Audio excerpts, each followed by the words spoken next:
تو ان کے ماننے والے وہاں قید رہنے نہیں دیں گے اور آ کر کے چھڑا لے جائیں گے اور ان کا غصہ تمہارے تعلق سے اور بڑھ جائے گا، لہذا وہ تمہیں مستقبل میں تمہارے لیے مزید پریشانی کا سبب بن جائے گا، لہذا ایسا نہ کرو۔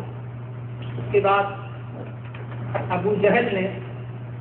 جو اس امت کا فرعون ہے اور جو مکہ کا سب سے بڑا بدبخت مجرم تھا، جو مسلمانوں کی دشمنی میں سب سے آگے تھا، اس نے کہا ایسا کیوں نہ کیا جائے کہ ہر قبیلے سے ایک باقا مضبوط نوجوان لیا جائے، سب تلوار لے کر کے ایک ساتھ محمد صلی اللہ علیہ وسلم پر حملہ کریں، جیسے کہ کسی ایک شخص نے تلوار ماری ہو، اور اس طرح سے ان کا خون سارے خاندانوں میں بکھر جائے، اور پھر بنو ہاشم خون کا بدلہ خون کے طور پر کسی کو کہہ بھی نہ سکیں، قصاص بھی نہ لے سکیں، اس لیے کہ کیسے وہ اتنے سارے نوجوانوں کو قصاص میں کیسے قتل کیا جا سکتا ہے، اور پھر وہ لوگ دیت لینے پر راضی ہو جائیں گے اور ہمارا کام بھی پورا ہو جائے گا۔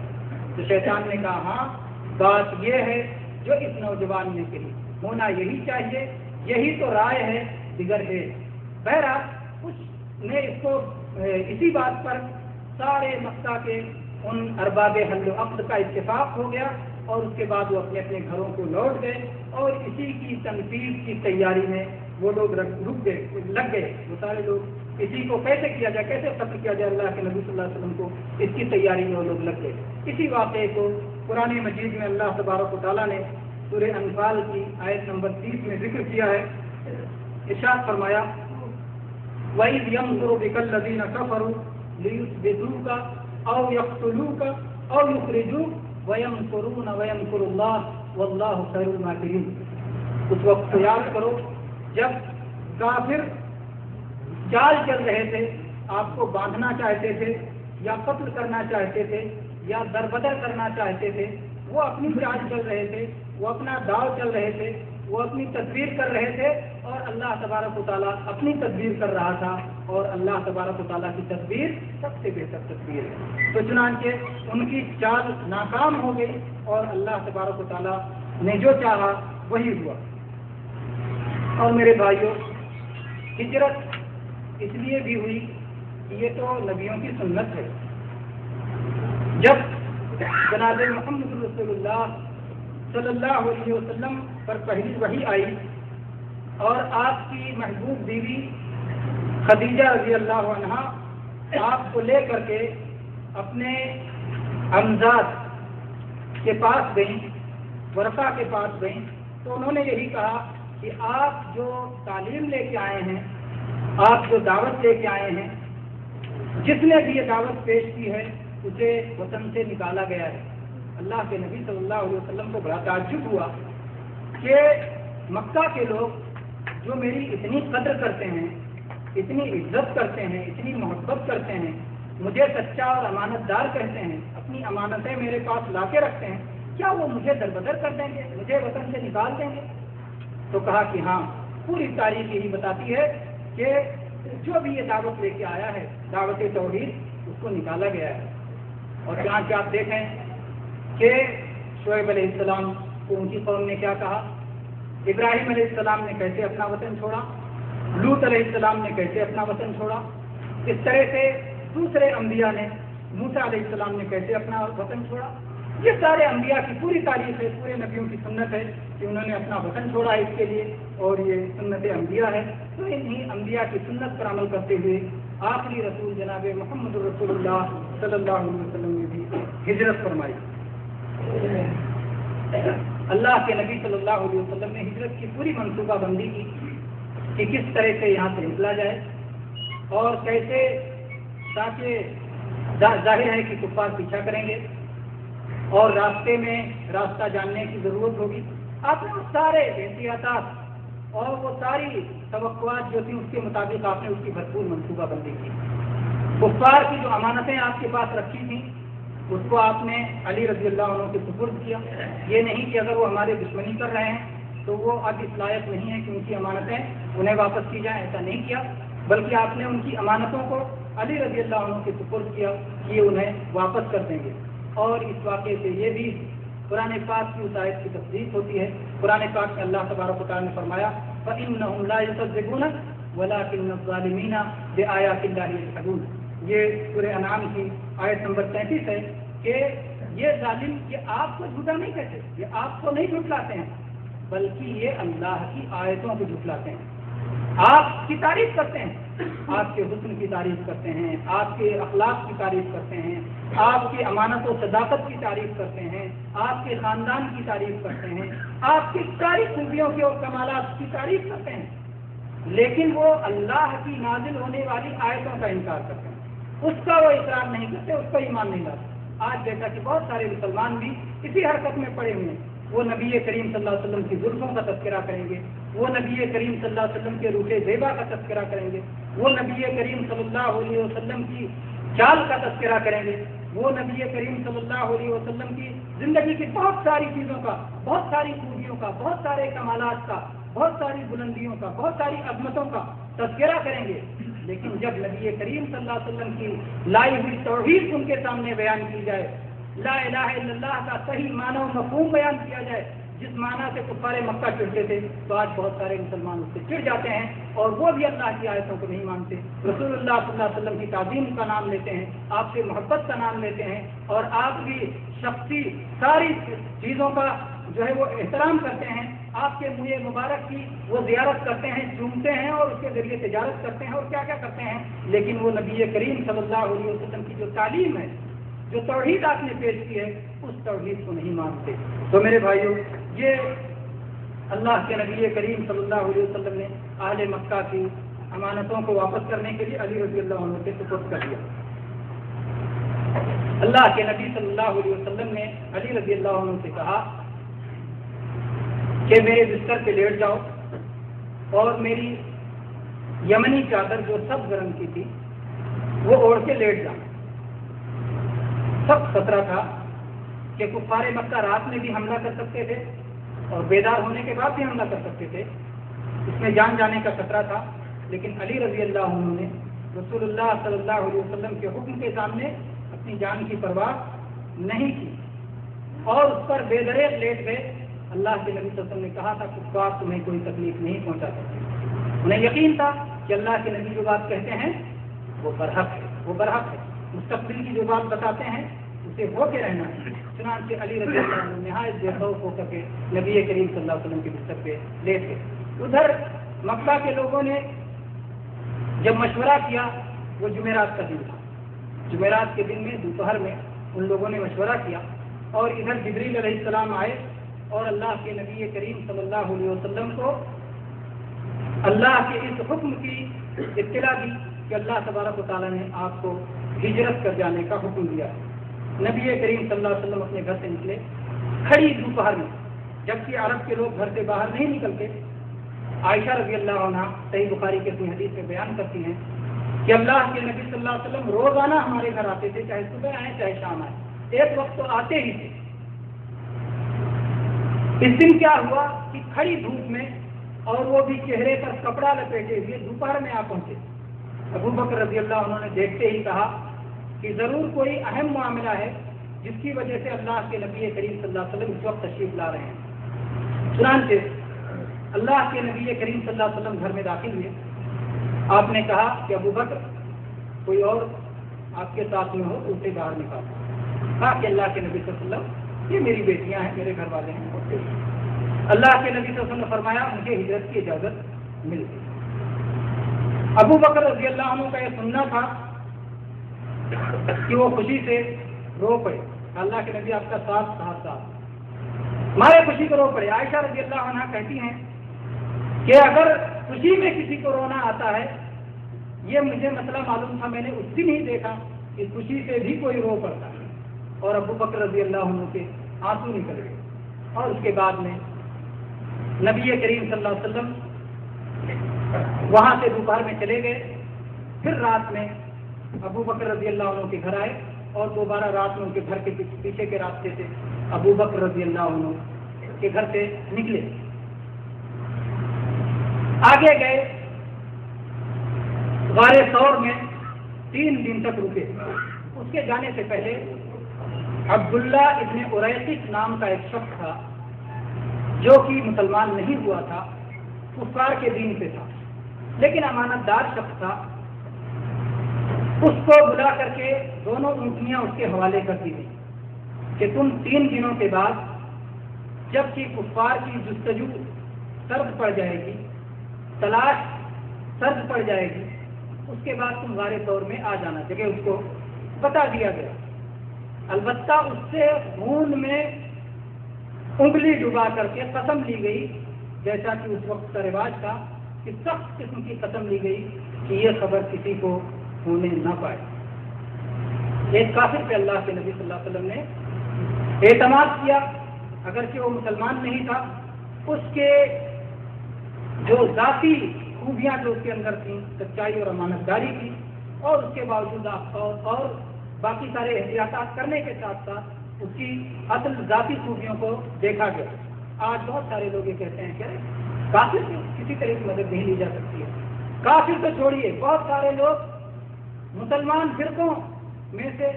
فرقوں کے اوپر کہتے ہیں وہ تو فلاں فرقے کا ہے، وہ فلاں فرقے کا ہے، وہ فلاں فرقے کا ہے، اس سے کوئی مدد کیسے لی جا سکتی ہے؟ تو اگر اس کے اندر ذاتی خوبیاں ہوں، جو خوبیاں ہمیں اس بات پر آمادہ کرتی ہوں کہ ان خوبیوں کی بنا پر وہ شخص ہمارے ساتھ دغا بازی نہیں کرے گا، ہمارے ساتھ دھوکہ نہیں کرے گا، تو اس پر اعتماد کیا جا سکتا ہے۔ یہ ہجرت کی تعلیم، ہجرت سے ہمیں یہ تعلیم ملتی ہے۔ پھر میرے بھائیو، اللہ کے نبی کریم صلی اللہ علیہ وسلم غار ثور تک گئے۔ غار ثور میں آپ چہرے ابو بکر رضی اللہ عنہ کے بیٹے عبداللہ، یہ بڑے ہوشیار، سوجھ بوجھ کے مالک اور ذہین نوجوان تھے۔ یہ رات بھر نبی کریم صلی اللہ علیہ وسلم اور ابو بکر رضی اللہ عنہ کے ساتھ غار میں رہتے اور دن بھر مکہ والوں کے ساتھ رہتے۔ ایسا نہیں لگتا مکہ والوں کو کہ یہ رات کہیں اور سے گزار کے آ رہے ہیں، اور دن بھر ان کی خبریں لیتے جو نبی کریم صلی اللہ علیہ وسلم اور ابو بکر رضی اللہ عنہ سے متعلق ہوتی، اور رات میں جا کر کے انہیں اس سے آگاہ کرتے۔ اسی طرح سے کھانے کا سسٹم یہ تھا کہ اسما رضی اللہ عنہا جو ابو بکر رضی اللہ عنہ کی بیٹی تھی، وہ کھانا پہنچا دیا کرتی تھی۔ ایک طریقہ اور تھا کہ آپ کے غلام عامر ابن فہیرہ یہ بکریاں چرایا کرتے تھے، اور ان کو یہ کہا گیا تھا کہ ہم لوگ غار ثور میں جائیں گے اور آپ صبح میں بکریوں کو ان پر سے چلا دینا تاکہ قدموں کے نشانات مل جائیں۔ آپ جانتے ہیں کہ عربوں میں قدموں کے نشان جاننے کے ماہر ہوتے ہیں، اور صحرا میں اسی طرح سے لوگوں کے بارے میں پتہ لگایا جاتا ہے۔ تو جب انہوں نے اس پر اپنی بکریاں چلا دیا بکریوں کو چلا دیا تو قدموں کے نشانات بھی مٹ گئے۔ بکریاں لے کے وہاں پہنچے اور اس کے بعد ان کا دودھ بھی انہیں پلا دیا، تو اس طرح سے غذا کا بھی انتظام ہو گیا اور قدموں کے نشانات مٹانے کا بھی انتظام ہو گیا۔ تو یہ سارے انتظامات اللہ کے نبی صلی اللہ علیہ وسلم نے کر رکھے تھے۔ اسی دوران ایک واقعہ ہوا کہ کفار تلاش کرتے کرتے اس غار کے منہ کو پہنچ گئے۔ پہلی توقع یہ تھی کہ کفار مدینہ کے راستے سے تلاش کریں گے جو مکہ سے شمال میں پڑتا ہے، اس لیے اللہ کے نبی صلی اللہ علیہ وسلم نے مدینہ کے کاروانی راستے کو اختیار نہیں کیا، کیونکہ زیادہ تلاش اسی راستے کو۔ آپ نے اس کے بالکل برعکس یمن کا راستہ اختیار کیا، جنوب کا راستہ اختیار کیا، شمال کا راستہ کے بجائے جنوب کا راستہ اختیار کیا، اور یہ غار جنوب کی طرف پڑتا ہے، وہاں جا کر کے آپ نے تاکہ اس سے وہ قریب نہ ہے۔ لیکن مکہ کے لوگوں نے کسی ایک راستے پر اعتماد نہیں کیا، بلکہ چاروں طرف جو ہے انہوں نے تلاش کیا، اور انہوں نے یہ اعلان بھی کر دیا کہ جو شخص محمد صلی اللہ علیہ وسلم اور ابو بکر رضی اللہ عنہما کو جو گرفتار کر کے لائے گا، زندہ یا مردہ کسی طرح لائے گا، ان کو 100 اونٹ بطور انعام دیے جائیں گے۔ بہرحال ایک شخص تلاش کرتے کرتے اس غار کے منہ پہ پہنچ گیا۔ وہاں کیا دیکھتا ہے کہ مکڑی جالا بنے ہوئے۔ اس روایت کو حافظ ابن حجر رحمہ اللہ نے حسن قرار دیا ہے، اور دوسری سیرت کی کتابوں میں اس کا ذکر ملتا ہے کہ وہاں پر کبوتری نے انڈے دیے تھے اور جو ہے مکڑی نے جالا بنا ہوا۔ لیکن شیخ البانی رحمہ اللہ نے اس روایت کو منکر قرار دیا ہے اور کہا ہے کہ قرآن پاک میں اللہ تبارک و تعالیٰ نے یہ ارشاد فرمایا ہے وَأَيَّدَهُ بِجُنُودٍ لَمْ تَرَوْهَا، اللہ تعالیٰ نے اپنے نبی کی ان لشکروں سے مدد کی جس کو تم نے نہیں دیکھا۔ اور مکڑی کے جالے کو تو ہم دیکھتے ہیں، تو اس لیے غیر مرئی لشکر ہونا چاہیے، اس لیے اس روایت کا انکار کیا ہے اور کہا یہ منکر ہے۔ اور دوسری روایت جو طبرانی کی ہے اور جس کو شیخ البانی نے ختم قرار دیا ہے، کہا کہ یہ قابل قبول روایت ہے، اس میں یہ ہے کہ جب وہ شخص قریب پہنچا تو فرشتوں نے اس کا منہ پھیر دیا۔ جب وہ شخص غار کے قریب پہنچا تو فرشتوں نے اس کا منہ پھیر دیا اور وہ غار کی طرف اس نے توجہ نہیں کی، غار کے اندر اس نے نہیں دیکھا۔ ابو بکر رضی اللہ عنہ نے کہا کہ اللہ کے نبی صلی اللہ علیہ وسلم اگر یہ شخص تھوڑا سا جھک کے اگر اپنے قدموں کو دیکھے گا تو غار میں ہمارے اوپر نظر پڑ جائے گی۔ اللہ کے نبی کریم صلی اللہ علیہ وسلم نے نہایت پرسکون انداز میں جواب دیا کہ اے ابو بکر، ان دو کے بارے میں تمہارا کیا خیال ہے جس کا تیسرا اللہ ہے؟ لا تحزن ان اللہ معنا، لا تحزن ان اللہ معنا، گھبراؤ نہیں، غم نہ کرو، اللہ ہمارے ساتھ۔ یہ نہیں کہا صرف میرے ساتھ ہے، اللہ ہم دونوں کے ساتھ ہے، اللہ ہم دونوں کے ساتھ ہے، ہم سب کے ساتھ ہے اللہ تبارک ان اللہ معنا۔ اس سے ابو بکر رضی اللہ عنہ کی اور اس امت کی کتنی بڑی فضیلت ثابت ہوتی ہے میرے بھائی۔ موسیٰ علیہ السلام ان کی قوم کا واقعہ دیکھیے، قرآن مجید میں اس کا ذکر آیا ہے۔ اللہ تبارک و تعالیٰ نے واقعہ ذکر کرتے ہوئے فرمایا کہ جب موسیٰ علیہ السلام کی قوم ان کے ساتھ ساتھ گئی اور وہ لوگ ایسی جگہ پہنچ گئے کہ فرعون کا لشکر بھی پیچھا کرتے کرتے آ گیا، سامنے دریا تھا، پیچھے فرعون کا لشکر تھا۔ قوم کے لوگوں نے کہا موسیٰ تمہارے آنے سے پہلے بھی ہم مصیبت میں تھے، تمہارے آنے کے بعد بھی ہم مصیبت میں ہیں، دیکھو فرعون کا لشکر پیچھے ہے اور آگے دریا ہے، تم کچھ کرو۔ موسیٰ علیہ السلام نے کیا فرمایا تو کلا ان معی ربی سیہدین، میرے ساتھ میرا رب ہے، وہ مجھے راستہ دکھائے گا۔ یہ نہیں کہا ہم سب کے ساتھ۔ تو دیکھیں یہ کتنی بڑی فضیلت ہے ابو بکر رضی اللہ عنہ کو جو حاصل ہوئی۔ کہا گیا کہ اللہ تعالیٰ سب کے ساتھ، نبی صلی اللہ علیہ وسلم کے ساتھ بھی ہے اور صدیق اکبر کے ساتھ بھی، صدیق اکبر ہم دونوں کے ساتھ ہے اللہ تبارک و تعالیٰ۔ یہ آیت جس میں کہا گیا اللہ ہمارے ساتھ ہے، سورہ توبہ کی آیت نمبر 40 میں ہے۔ اس میں یہ کہا گیا اللہ ہمارے ساتھ۔ بہت سارے لوگ اس آیت کو لے کر کے کہتے ہیں کہ اللہ ہر جگہ، اللہ ہمارے ساتھ ہے، اللہ ہر جگہ۔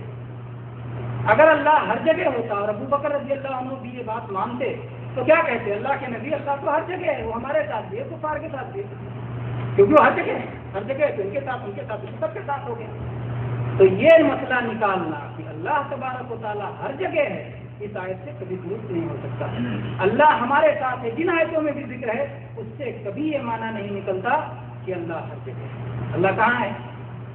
ساتوں آسمانوں کے اوپر اپنے عرش پر ہے، اپنی مخلوق سے الگ ہے،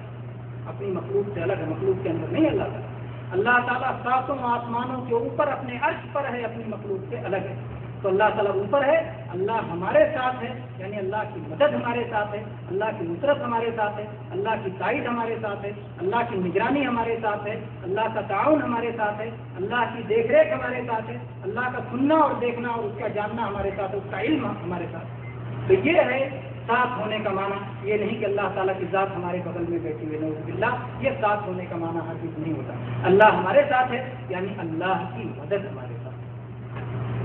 تو اللہ کے نبی کریم صلی اللہ علیہ وسلم نے جب یہ کہا تو سکون ہو گیا۔ بہت سارے لوگ یہاں یہ بات بھی کہتے ہیں، ابو بکر رضی اللہ عنہ کی تنقید کرتے ہوئے کہتے ہیں کہ ابو بکر رضی اللہ عنہ بڑے ڈرنے والے تھے اور انہوں نے ڈر کے مارے کہا کہ وہ ابھی کافر ہمیں دیکھ لے گا اور ابھی ہمارا یہ ہو جائے گا، وہ ڈرنے والے تھے۔ بہت سارے لوگوں نے اس طرح سے ابو بکر رضی اللہ عنہ کی تنقید کی۔ نعوذ باللہ، اگر وہ ڈرتے بھی تھے تو طبعی ڈر اور بشری ڈر یہ تنقید کا سبب نہیں۔ موسیٰ علیہ السلام کے بارے میں کیا قرآن میں اللہ تعالیٰ نے فرمایا کہ وہ فرعون سے بھاگے، وَكَانَ خَائِفًا يَتَرَقَّبُ، وہ ڈر رہے تھے اور پیچھے مڑ مڑ کے دیکھتے جا رہے تھے کہ کوئی فرعونی آ نہ رہا ہو، پکڑ نہ رہا۔ تو اگر موسیٰ علیہ السلام اولو العزم پیغمبر ڈر سکتے ہیں تو اگر پیغمبر کا ایک ساتھی ڈر گیا تو کیا ہو؟ اس ڈر سے ان کی کوئی کمی، ان کی تنقید نہیں ہوتی۔ پھر میرے بھائیوں، یہ خوف اپنے لیے نہیں تھا، ابو بکر رضی اللہ عنہ کا خوف اپنے لیے نہیں تھا، یہ خوف رسول اللہ صلی اللہ علیہ وسلم کے بارے میں تھا کہ مجھے کچھ ہو گیا تو کوئی بات نہیں، میں ایک فرد ہوں، میں ایک شخص ہوں، لیکن رسول اللہ صلی اللہ علیہ وسلم ایک دعوت ہے، آپ ایک پیغام ہیں، آپ آخری رسول ہیں، آپ کے ختم ہو جانے سے یہ دعوت ختم ہو جائے گی، یہ رسالت ختم ہو جائے گی۔ تو اس لیے آپ ڈرتے تھے، اور آپ کی یہ فدائیت تھی، اور یہ خوف کو آپ کا مرتبہ اور اونچا کرتی ہے، آپ کے مرتبے کو بلند کرتی ہے کہ انہیں اپنے سے زیادہ جناب محمد رسول اللہ صلی اللہ علیہ وسلم کا خوف تھا۔ اور اسی لیے سفر ہجرت میں یہ بات ذکر کی جاتی ہے کہ ابو بکر رضی اللہ عنہ کبھی پیچھے چلتے تھے، کہتے تھے کہیں ایسا نہ ہو کوئی پیچھے سے آ رہا ہو، کبھی آگے چلتے تھے کہ ایسا نہ ہو کوئی آگے بیٹھا ہوا ہو اور وہ اللہ کے نبی کو تکلیف پہنچا دے، کبھی آپ دائیں چلتے تھے اور کبھی آپ بائیں چلتے تھے، کہیں ایسا نہ ہو کسی طرف سے رسول اللہ صلی اللہ علیہ وسلم کو کوئی تکلیف پہنچ جائے، اس لیے اللہ کے نبی کو نہ پہنچ کر کے مجھے پہنچ جائے، اس لیے وہ آپ چاروں طرف سے چلا کرتے تھے۔ تو بہرحال کہنا یہ ہے کہ اس میں ابو بکر رضی اللہ عنہ کی فضیلت معلوم ہوتی ہے کہ وہ اللہ کی رضا کی تلاش میں تھے، وہ رسول اکرم صلی اللہ علیہ وسلم کو راضی کرنا چاہتے تھے اور اس طرح سے اللہ کی جنت دینا چاہتے تھے، اور اس میں ان کی کوئی تنقید نہیں، بلکہ یہ ان کا مرتبہ اس میں بڑھا ہی ہوتا ہے، اس میں ان کا مرتبہ اور زیادہ بڑھا ہوا معلوم ہوتا ہے۔ اسی طرح سے میرے بھائیوں، آپ یہ دیکھیں کہ جب نبی کریم صلی اللہ علیہ وسلم نے ہجرت کی تو اسماء رضی اللہ عنہا نے جب کھانے کا سامان باندھا تو باندھنے کی کوئی چیز نہیں مل رہی، انہوں نے اپنی کمر بند کھولی اور کمر بند کو دو حصوں میں چیر کر کے ایک حصے سے توشے دان باندھ دیا اور ایک حصے کو اپنی کمر میں باندھ دیا، اور وہ کھانا لا کر کے غار ثور تک پہنچاتی بھی، غار ثور تک کھانا لا کے پہنچاتی۔ اس سے اسلام کی خدمت میں عورتوں کی اہمیت کا اندازہ ہوتا ہے، کس طرح سے ایک ایمان والی عورت، ایک ایمان والی لڑکی، ایک ایمان والی بچی کس طرح سے اسلام کو آگے بڑھانے میں اور اسلام اور مسلمانوں کی مدد کرنے میں کیا کردار ادا کر سکتے ہیں۔ ایسے ہی نوجوانوں کا کردار میرے بھائیوں، عبداللہ بن ابی بکر رضی اللہ عنہ نوجوان تھے اور دن میں مکہ والوں کی خبریں سن کر کے رات میں رسول اللہ صلی اللہ علیہ وسلم کو آ کے بتاتے تھے، اور اس کے بعد پھر دن میں وہاں چلے جاتے تھے۔ اس طرح سے وہ سراغ رسانی کا کام کرتے تھے۔ اب ان کے کردار سے معلوم ہوتا ہے کہ نوجوان یہ اسلام کے لیے بہت کچھ کر سکتے ہیں، اور نوجوان اسلام اور مسلمانوں کی جو ہے رفعت کے لیے، عظمت کے لیے بہت کچھ کر سکتے ہیں۔ اسی طرح سے میرے بھائیوں، جب اللہ کے نبی کریم صلی اللہ علیہ وسلم نکل گئے تو آپ نے ایک مقام پہ کھڑے ہو کر کے مکہ کی طرف دیکھا اور آپ نے فرمایا کہ اے مکہ، تو اس روئے زمین پر اللہ کی نظر میں سب سے محبوب سرزمین ہے،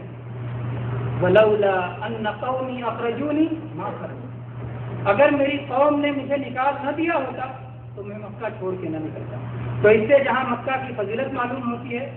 وہیں اس سے یہ بھی معلوم ہوتا ہے کہ ایک شخص جہاں پیدا ہوتا ہے، ایک شخص کی جہاں نشو و نما ہوتی ہے، ایک شخص جہاں پلتا بڑھتا ہے، کیسے اس کی محبت دلوں میں بیٹھ جاتی ہے۔ اور چنانچہ صحابہ کرام بھی جب ہجرت کر کے مدینہ پہنچے تو مدینہ وبا زدہ سرزمین تھی، اس وبا کی وجہ سے بہت سارے لوگ بیمار ہو گئے اور بہت سارے لوگ مکہ کو یاد کر کے مکہ کو یاد کیا کرتے تھے اور بار بار اسے یاد کیا کرتے تھے، کب موقع ملے گا ہم کب دوبارہ مکہ جائیں گے۔ تو اللہ کے نبی صلی اللہ علیہ وسلم نے دعا فرمائی، اللہم حبب الینا المدینہ کحبنا مکہ او اشد، اے اللہ تعالیٰ مدینہ ہمارے دلوں میں محبوب کر دے جیسے مکہ کی محبت ہے، یا مکہ سے بھی زیادہ محبوب بنا دے۔ تو آپ دیکھتے ہیں کہ اللہ تبارک و تعالیٰ نے آپ کی دعا سن لی، اور صحابہ کرام نے بعد میں پھر جو ہجرت کر کے آئے تھے، جب مکہ فتح ہو گیا تو بھی مکہ کا رخ نہیں کیا اور وہ مدینہ ہی میں رکے رہ گئے، اور مدینہ کی محبت ان کے دل میں ہو گئی، اور ہجرت کرنے والے کے لیے تو مکہ میں رکنا منع تھا۔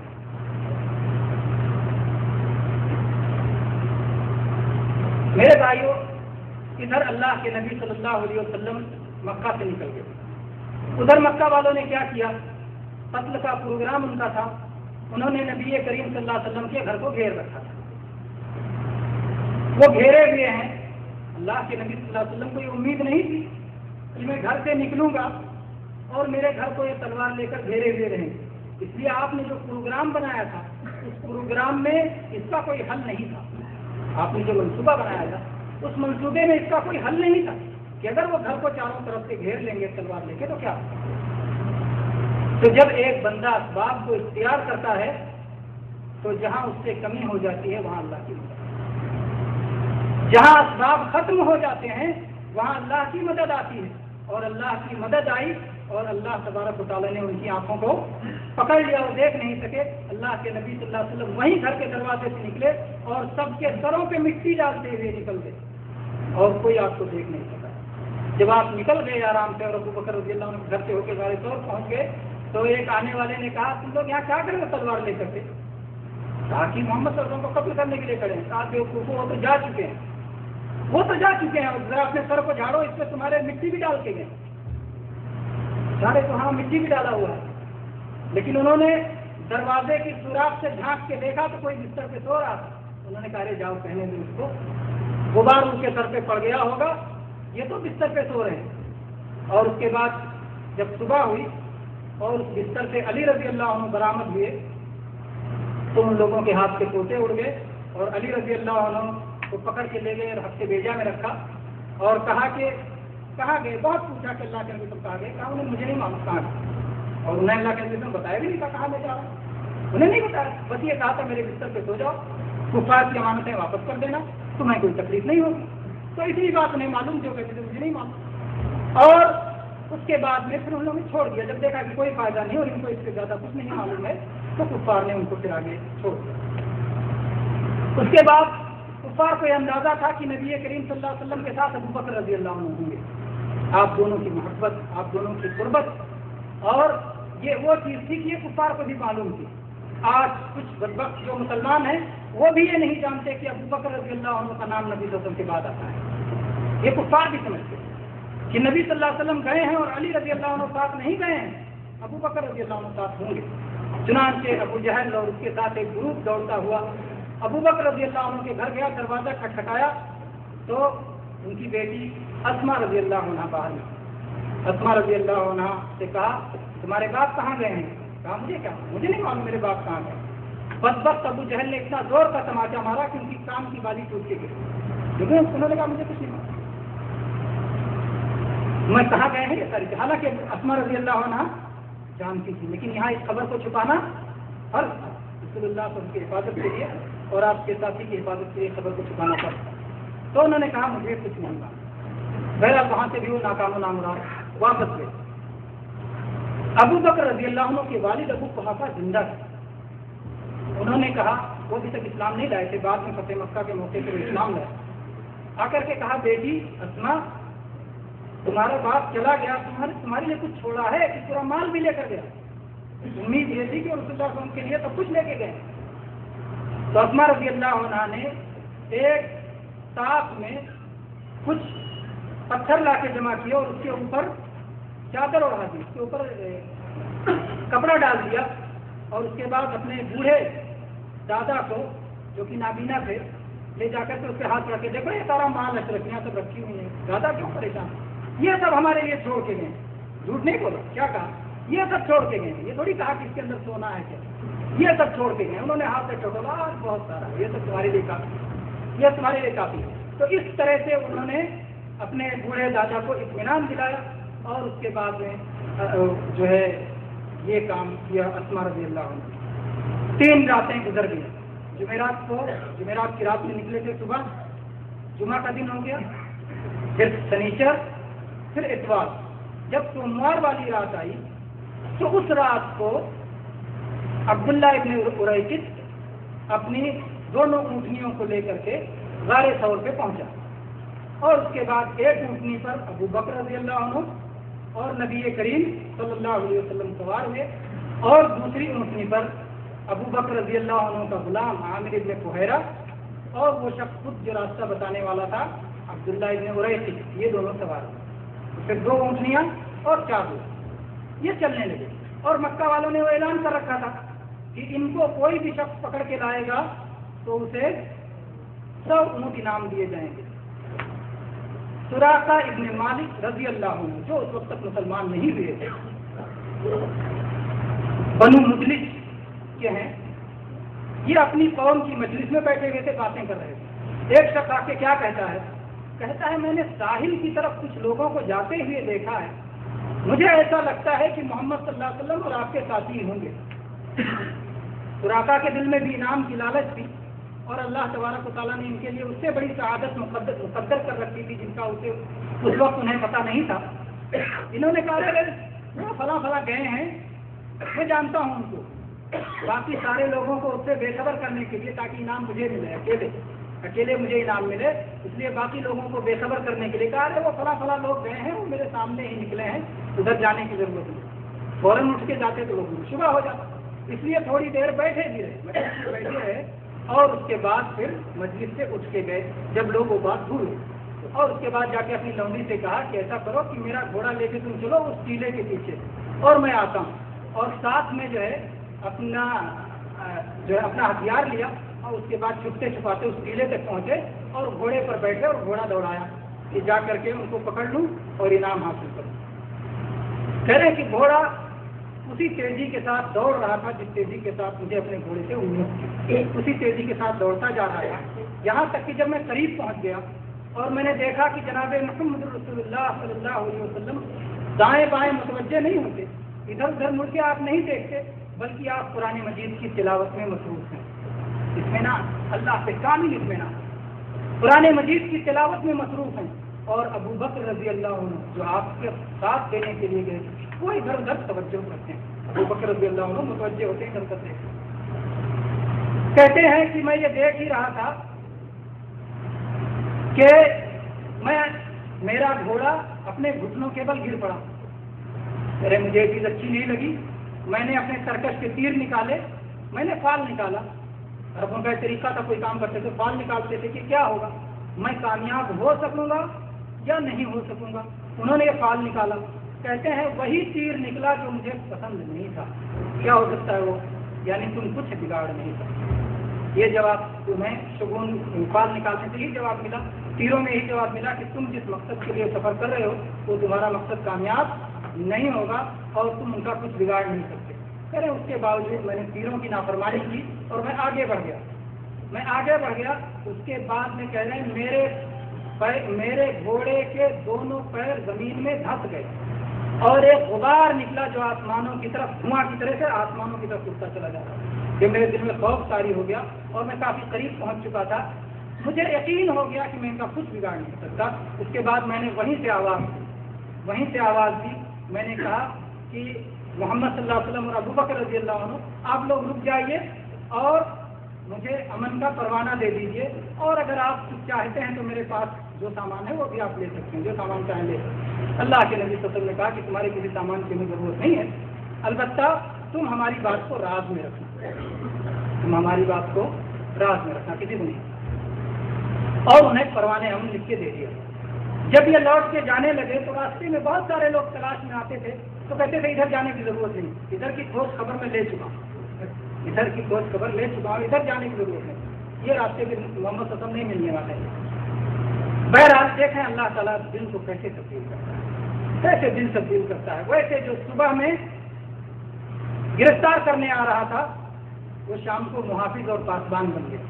تو اللہ تعالیٰ دلوں کا تبدیل کرنے والا ہے۔ آج ہم دعوت کا کام کرتے ہیں، لوگوں کو اللہ کی طرف بلاتے ہیں، بہت جلدی مایوس ہو جاتے ہیں، ارے فلاں تو بدلنے والا، فلاں بدلنے والا نہیں، فلاں سدھرنے والا نہیں۔ اللہ تبارک و تعالیٰ کب کس کا دل کس طرح تبدیل کر دے یہ آپ نہیں جانتے۔ اللہ تبارک و تعالیٰ کے ہاتھ، اللہ تبارک و تعالیٰ کی دو انگلیوں میں بندوں کے دل ہیں، اللہ تبارک و تعالیٰ جیسا چاہتا ہے، جس طرف چاہتا ہے ان کے دلوں کو پھیرتا ہے، تو وہی ہے دلوں کا پھیرنے والا، اس لیے وہ دلوں کا پھیرتا ہے، اور اس نے ہی سراقہ ابن مالک کے دل کو پھیر دیا۔ آپ یہاں دیکھیں کہ اللہ کے نبی کریم صلی اللہ علیہ وسلم اس مشقت میں، جبکہ آپ کو اپنا وطن چھوڑنا، اپنا گھر چھوڑنا پڑ رہا ہے، چاروں طرف سے آپ کی تلاشی لی جا رہی ہے، آپ کے نام پر تو بطور انعام مقرر کیے گئے، لیکن اللہ کی ذات سے اتنی امید تھی کہ مکہ ہی نہیں بلکہ مکہ سے آگے فارس بھی فتح ہونے والا ہے، اور وہ بھی مسلمانوں کے گھوڑے اس کو بھی رونق کے رہیں گے، یہ آپ کو یقین کامل حاصل تھا۔ چنانچہ آپ نے سراقہ سے کیا کہا کہ سراقہ اس وقت کا کیا حال ہوگا جب تمہارے ہاتھوں میں کسرا کے کنگن ہو، اور چنانچہ عمر ابن خطاب رضی اللہ عنہ کے زمانے میں جب ایران کو فتح کیا گیا تو کسرا کے کنگن لے کر کے سراقہ بدو کے ہاتھوں میں پہنائے گئے، اور اس کے بعد پورے مکہ میں گھمایا گیا کہ اللہ کے نبی صلی اللہ علیہ وسلم کی صداقت کی یہ نشانی بھی دیکھ لو جو آج مکمل ہو گئی کہ آپ نے فرمایا تھا کہ کسرا کا کنگن سراقہ بدو کے ہاتھوں میں آئے گا، اور چنانچہ وہ آ کر رہا۔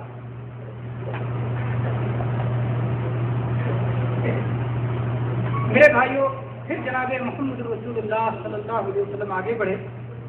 راستے میں ایک اور واقعہ ہوا۔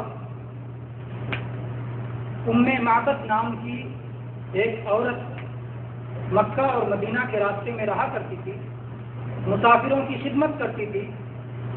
اور ان کو دودھ اور گوشت یہ جو بھی سامان ہوتا ہے وہ اس سے خریدتے تھے، بیچتے تھے، لوگ وہاں خرید کر کے اپنے کھانے وغیرہ کا انتظام کر لیتے تھے۔ اس خیمے کے پاس سے نبی کریم صلی اللہ علیہ وسلم کا گزر ہوا، اور آپ نے پوچھا کہ کچھ ہے؟ تو اس نے کہا کہ آج افسوس کی بات کوئی چیز نہیں، ہمارے پاس کوئی چیز نہیں۔ اللہ کے نبی صلی اللہ علیہ وسلم نے کہا کہ وہ کونے میں ایک بکری کھڑی دکھائی دے رہی ہے، تو کہا وہ اس وجہ سے کہ اس کے اندر چلنے کی بھی طاقت نہیں ہے کہ وہ اپنے باقی بکریوں کے ساتھ چرنے کے لیے چلی جائے، تو گھر میں کھڑی ہوئی۔ اللہ کے نبی صلی اللہ علیہ وسلم نے کہا کہ مجھے دودھنے کی اجازت ہے؟ کہا کہ بالکل، آپ بسط شوق اگر آپ دودھ سکتے ہیں۔ اللہ کے نبی کریم صلی اللہ علیہ وسلم نے ان کے گھر کا خوب بڑا جو برتن ہو سکتا تھا وہ لیا، دوہا، اس رہنما کو راستہ بتانے والے کو پلایا، عامر بن فہیرہ غلام کو پلایا، ابو بکر رضی اللہ عنہ کو پلایا، پھر خود پیا، اور اس کے بعد میں آپ نے کہا اسی برتن میں آپ کے پینے سے ختم ہو گیا، پھر دوبارہ اس بکری سے دوہ کر کے وہ برتن پورا لبالب بھر دیا، یہاں تک کہ جھاگ سے وہ بھر گیا برتن پوری طرح سے، اور اس کے بعد اس کو ان گھر والوں کے لیے چھوڑ دیا، اور جو کچھ دینا تھا آپ نے کیا۔ اور بعد کے زمانے میں بھی یہ سیرت میں یہ بات ملتی ہے کہ وہ آئیں تو اللہ کے نبی صلی اللہ علیہ وسلم نے ان کے ساتھ اچھا معاملہ کیا، انہیں بہت کچھ دیا۔ تو بہرحال اللہ کے نبی صلی اللہ علیہ وسلم کا ایک یہاں معجزہ ظاہر ہوا، اور آپ کے اللہ تبارک و تعالیٰ کی طرف سے یہ آیت اور یہ نشانی آپ کی نبوت کی صداقت کی نشانی ظاہر ہوئی، اور آپ آگے بڑھے۔ اس کے بعد میں جب ام معبد کا شوہر آیا تو اس نے کہا کہ یہ گھر میں دودھ کیسے؟ تو بتایا کہ ایک بڑا مبارک شخص آیا تھا، اور اس کے اندر یہ صفات تھی، ساری صفات کو بیان کیا۔ اللہ کے نبی صلی اللہ علیہ وسلم کی جو تصویر اس عورت نے کھینچی ہے وہ کسی اور نے نہیں کھینچا۔ اس کا سبب بتاتے ہوئے ایک عالم نے کہا کہ رسول اللہ صلی اللہ علیہ وسلم کی حیبت، آپ کا روب، جیسے صحابہ کرام کے دلوں میں آپ کی محبت تھی، ویسے ہی آپ کا حیبت، آپ کا روب بھی تھا اور آپ کی حیبت بھی تھی۔ اسی لیے کسی کو ہمت نہیں ہوتی تھی کہ وہ آنکھ اٹھا کر کے آپ کو پوری طرح سے دیکھ سکے، تو اسی لیے کوئی جو ہے آپ کی صفت بھرپور نہیں بیان کر سکا۔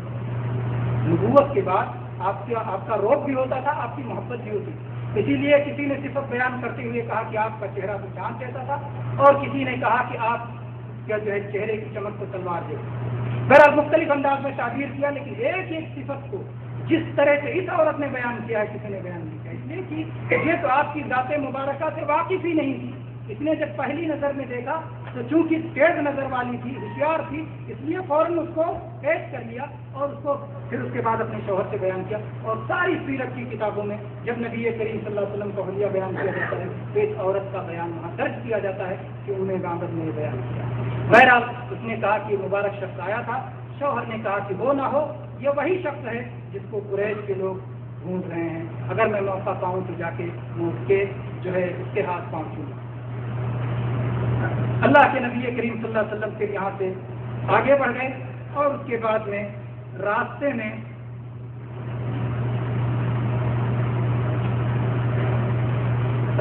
اللہ کے نبی صلی اللہ علیہ وسلم کی ملاقات بریدہ رضی اللہ عنہ سے ہوئی، جو اس وقت تک مسلمان نہیں ہوئے تھے، اور وہ اپنے قبیلے کے ساتھ کہیں جا رہے تھے۔ اللہ کے نبی صلی اللہ علیہ وسلم نے ان کو اسلام کی دعوت دی اور وہ مسلمان ہو گئے، پورے قبیلے کے ساتھ مسلمان ہو گئے۔ دیکھیے اس مشقت کے عالم میں، اس پریشانی کے عالم میں اپنے شہر سے بھاگتے ہوئے، یہ نہیں کہ جلدی سے جلدی کیسے بھی مدینہ پہنچ جائے اور باقی چیزوں کی پرواہ نہیں، آپ نے دعوت دینا نہیں چھوڑا، اللہ کی طرف بلانا نہیں چھوڑا۔ ایک شخص بھی مسلمان ہو جائے، ایک شخص بھی ہدایت پہ آ جائے، آپ نے دعوت دی، اور یہی انبیاء کی سنت ہے۔ انبیاء پریشانی میں بھی اپنی دعوت کو نہیں چھوڑتے۔ کوئی اور مثال ہے آپ لوگوں کے سامنے؟ یوسف علیہ السلام کی مثال، جیل میں قید ہیں، اور جیل سے آزادی سے زیادہ جیل کے ساتھیوں کو اللہ کی طرف بلانے پر، توحید کی طرف بلانے پر اور شرک چھڑوانے پر توجہ دے رہے ہیں، کہہ رہے ہیں ارباب متفرقون خیر ام اللہ الواحد القہار۔ اے میرے جیل کے ساتھیوں،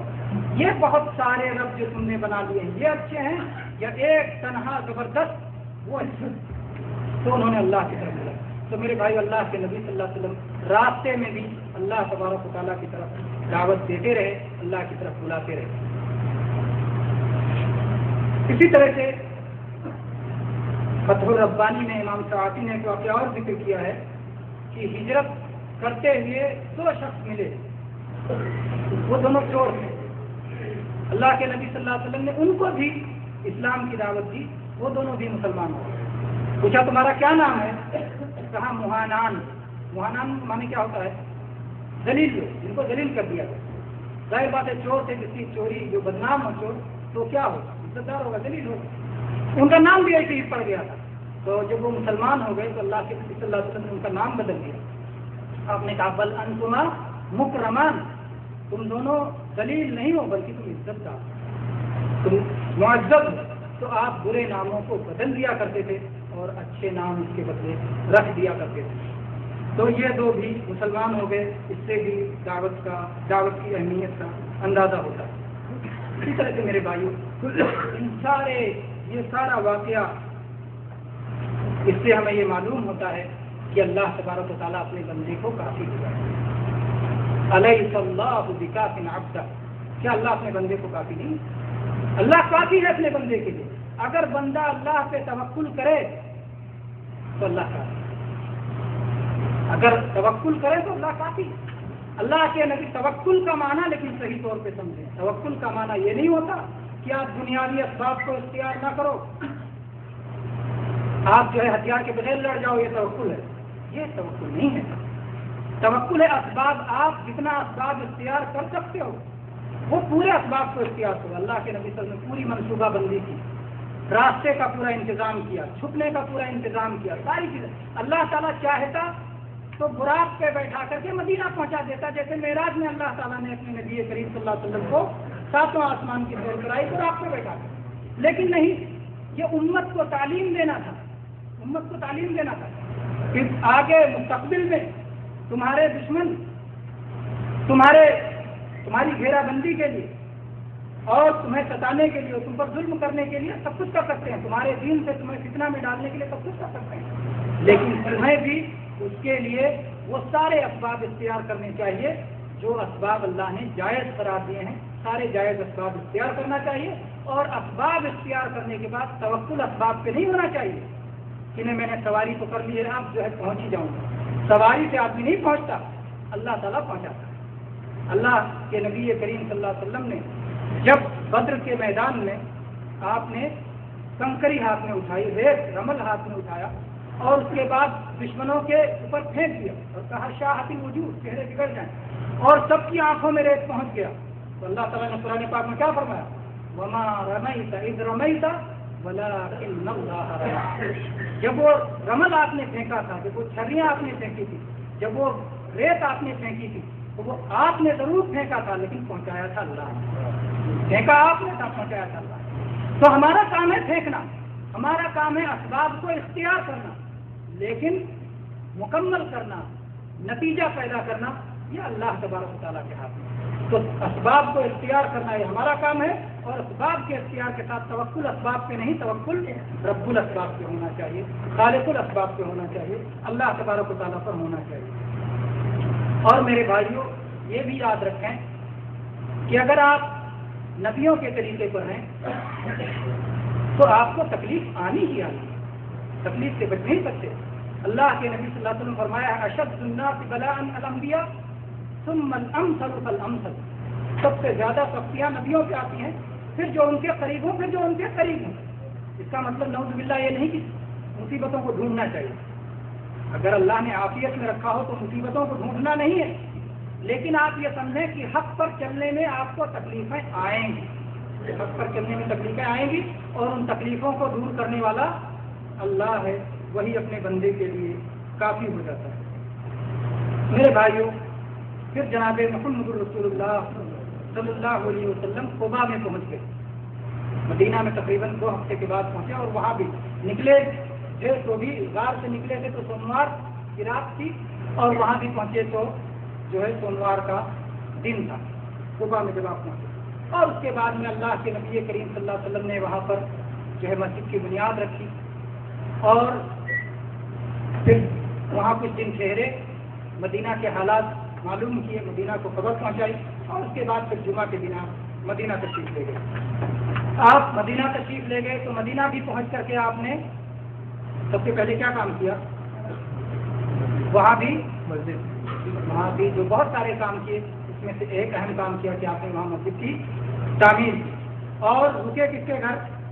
بہت سارے لوگ آپ کے سواری کی نکیل کھینچ رہے تھے کہ آپ ہمارے گھر ٹھہریں, آپ ہمارے گھر ٹھہریں, لیکن اللہ کے نبی صلی اللہ علیہ وسلم نے کہا اس کو چھوڑ دو, اس کو اللہ تعالیٰ کی طرف سے حکم ملا ہوا ہے. چنانچہ آپ جہاں اترے اس کے قریب میں سب سے زیادہ قریب میں جس کا مکان تھا, جن کا دروازہ سب سے زیادہ قریب تھا, وہ ابو ایوب انصاری رضی اللہ عنہ کا دروازہ تھا. تو ابو ایوب انصاری رضی اللہ عنہ آپ کا کجاوا اٹھا کے لے کر گئے اور اللہ کے نبی صلی اللہ علیہ وسلم نے کہا جاؤ اور ہمارے آرام کا سامان تیار کرو. چنانچہ گئے وہ, ان کا 2 منزلہ مکان تھا زمین اور اس کے اوپر 1 منزلہ اور تھا. تو آپ خود تو اوپر چلے گئے اور اللہ کے نبی صلی اللہ علیہ وسلم نیچے رہے. انہوں نے کہا کہ اللہ کے نبی اچھا نہیں لگتا ہے کہ ہم اوپر رہیں, آپ نیچے رہیں. اللہ کے نبی صلی اللہ علیہ وسلم نے کہا کہ اسی میں ہمارے لیے زیادہ راحت ہے کیونکہ لوگوں کا آنا جانا ملاقات ساری چیزیں ہوں گی, تو اس لیے نیچے رہنے میں ہمارے لیے زیادہ آرام ہے. تو اللہ کے نبی صلی اللہ علیہ وسلم کے آرام کو انہوں نے فوقیت دی اور پھر ابو بکر رضی اللہ عنہ نے بھرپور خیال رکھا نبی کریم صلی اللہ علیہ وسلم. اس میں صرف ایک واقعہ میں ذکر کرتا ہوں کہ کس طرح سے وہ کسی طرح اللہ کے نبی صلی اللہ علیہ وسلم کو تکلیف نہ ہو, کیسا جذبہ تھا. یہ واقعہ اکرم ضیاء عمری جو ہے ایک بہت اچھے محقق عالم ہیں, انہوں نے اپنی سیرہ صحیحہ میں ذکر کیا ہے کہ ایک دن ایسا ہوا کہ ابو ایوب رضی اللہ عنہ کے گھر میں پانی پہلے کس میں رکھتے تھے؟ مٹی کے مٹکے میں پانی رکھتے تھے. وہ مٹکا پھوٹ گیا اور چھت ایسی مضبوط نہیں تھی کہ نیچے نہ ٹپکے, تو خطرہ تھا کہ یہ ٹپکے گا رسول اللہ صلی اللہ علیہ وسلم کو اور آپ کو تکلیف ہوئی. فوراً انہوں نے اپنا لحاف اٹھایا اور اپنے لحاف کو اس سے پورا اپنے لحاف میں سکھا لیا کہ اللہ کے نبی صلی اللہ علیہ وسلم کو تکلیف نہ پہنچے. خود تکلیف اٹھا لی لیکن رسول اللہ صلی اللہ علیہ وسلم کی تکلیف کو گوارا نہیں کیا. تو یہ انصار کا جذبہ اظہار تھا, جس طرح سے انہوں نے رسول اللہ صلی اللہ علیہ وسلم کی خدمت کی اور آپ کے ساتھیوں کی خدمت کی. وہ ایک روشن باب ہے کہ اسے آپ جان سکتے ہیں. پھر میرے بھائیوں, اللہ کے نبی کریم صلی اللہ علیہ وسلم راستے میں ایک اور بھی واقعہ ہوا. زبیر ابن عوام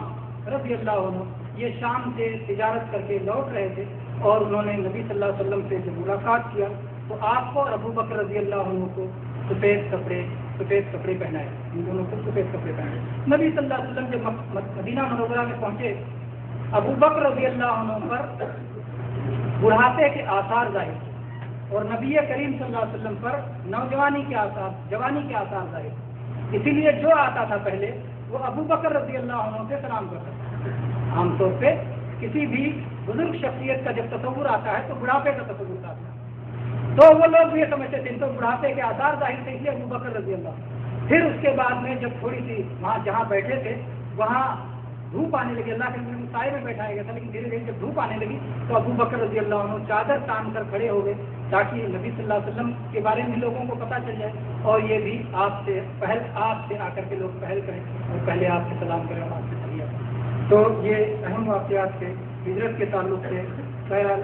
بہت سارے اس میں اس کے علاوہ بھی بہت سارے دروس و عزت کی باتیں ہیں, لیکن اتنی ہی باتوں پر میں اکتفا کرتا ہوں اور اللہ تبارک و تعالیٰ سے دعا کرتا ہوں کہ اللہ تبارک و تعالیٰ ہم سب کے اندر اسلام کے لیے اور مسلمانوں کے لیے ویسے ہی جذبہ ہمدردی,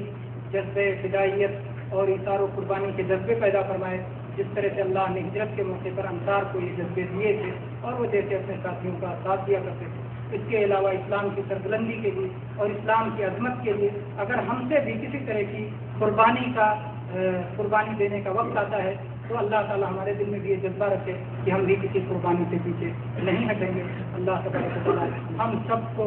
سب کو اسلام سے ہی زندہ رکھے اور اسلام اور ایمان پر ہی ہمارا خاتمہ فرمائے. آمین. وآخر دعوانا الحمد للہ رب العالمین وصلی اللہ علیہ وسلم.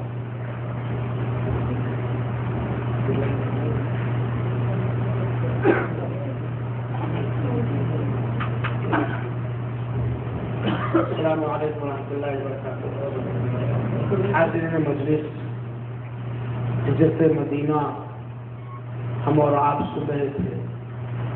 اور جہاں تاریخی حیثیت سے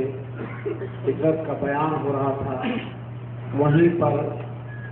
ہجرت سے متعلق جو نصیحتیں تھیں، جو ہجرتیں تھیں، جو دروس تھے، وہ بھی ہم سن رہے تھے.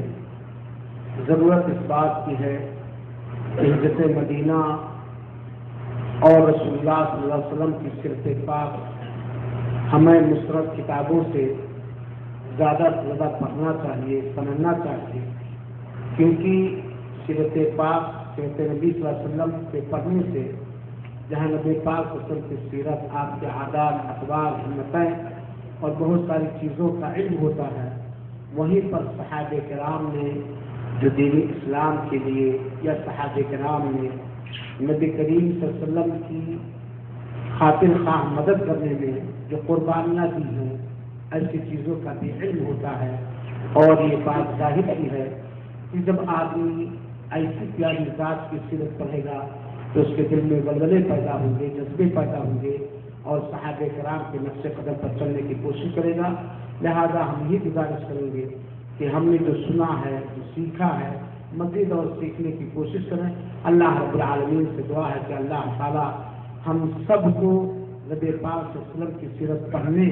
اور اس سے عبرت حاصل کرنے کی توفیق عطا فرمائے، اور نبی کریم صلی اللہ علیہ وسلم جو پیغام توحید لے کر کے آئے تھے اور جو آپ نے تعلیم دی ہے، اسے سیکھنے، سمجھنے اور عمل کرنے اور دوسروں تک پہنچانے کی توفیق عطا فرمائے. اور انشاءاللہ اس کیلنڈر آنے کے بعد اگلے ماہانہ پروگرام کا اعلان کیا جائے گا. ویسے بہت سارے بھائی کہتے ہیں میرے پاس میسج نہیں دے گا، اس کے لیے کئی بار کہا گیا ہے کہ آپ لوگ نمبر بدل لیتے ہیں، نمبر دیتے نہیں ہیں. نمبر اپنے دے دیں تو اس کو ایک بار ایڈ کر دیا جائے، میسج بھیجنے میں آسانی. اور میں تو یہ کہتا ہوں کہ منتھلی پروگرام کے میسج آپ کب ہیں بھائی؟ کیا کسی کو یہ نہیں پتا ہے کہ ماہانہ آستھا اسلامک سینٹر کے شعبہ اردو کا ماہانہ پروگرام کس جمعرات کو ہوتا ہے؟ کیلنڈر ملتے ہی پیج پہ نشان لگا لیجیے تیسری جمعرات یا موبائل میں کر لیجیے، ہے نا. لہٰذا انشاءاللہ العزیز اگلا ماہانہ پروگرام کا اعلان میسج کے ذریعے آپ کو پہنچے گا، پوسٹر کے ذریعے پہنچے گا. آپ لوگوں سے گزارش ہے کہ خود آیا کریں اور دوسروں کو بھی لایا کریں. آپ کی ضیافت کے لیے کھانا تیار ہے. ہر صحن پر 5 آدمی بیٹھ جائیں اور جگہ کی صفائی کا خیال رکھیں. کھانا کھانے کے بعد اپنے بچے ہوئے حصے جو ہے ماما بلدیہ کا جو ڈبہ رکھا اس میں رکھ دیا کریں. تو جزاکم اللہ خیرا.